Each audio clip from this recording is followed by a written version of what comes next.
সবাই তো চলে গেল, মাও তো এখন আসলো না। আমি যে কখন বাড়ি যাব, এদিকে খিদেও পাচ্ছে আমার। ওরে বাবারে, কি মেঘ ডাকছে, ভয় লাগছে তো। কিলে বাবা, বাড়ি যাবে না? বাড়ি যাবো না তো এখন থাকবো। তোর আমার সাথে। তোর ছাইটাটা কি সুন্দর, ছাতার মাথায় দুটো কানও আছে। আচ্ছা, ওকে আমাদের কথা শুনতে পাচ্ছে? হেই, ছাতাটি আবার শুনতে পারে না। তা ছাতাটা কোথা থেকে কিনেছিস? আমি কিনিনি, এটা আমার দাদু দিয়েছে। আর আমার দিকে ধর, আমি তো ভিজে যাচ্ছি। আরে টানিস না, আমি ভিজে যাবো তো। আমাকে কি ভেজানোর জন্য ডেকে এনেছিস? এটা আমার ছাতা, আমার দিকেই বেশি থাকবে। তা আমার দিকে একটু দে।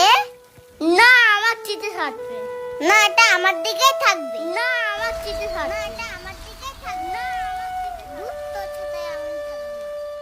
তুই এসে গেছিস? আমি তো যাচ্ছিলাম ছাতা নিয়ে তোকে আনতে। সন্ধ্যে হয়ে গিয়ে সারা পৃথিবীর লোক বাড়ি চলে গেছে, তুমি আর কখন যেতে? তা তুই একা একা এলি কিভাবে? একা একা আসতে যাবো কেন? ফোরনের সাথে এসেছি, ওর কান ছাতার তলায়। তা বৃষ্টিতে না হয় জামাটা ভিজেছে, তা কাদাটা কিভাবে লাগলো শুনি?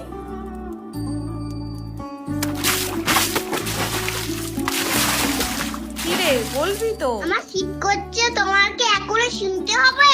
শিগগিরই আয়, মাথাটা মুছে দি, আর তাড়াতাড়ি জামাটা খোল, না হলে ঠান্ডা লেগে যাবে। ওমা, ফোরনের মতো একটা কান ছাতা কিনে দাও না, কাল তাহলে স্কুলে নিয়ে যাব, ওকে দেখিয়ে দেবো আমার ছাতা কেরাম। ওর জন্য গায়ে কাদা লেগে গেছে।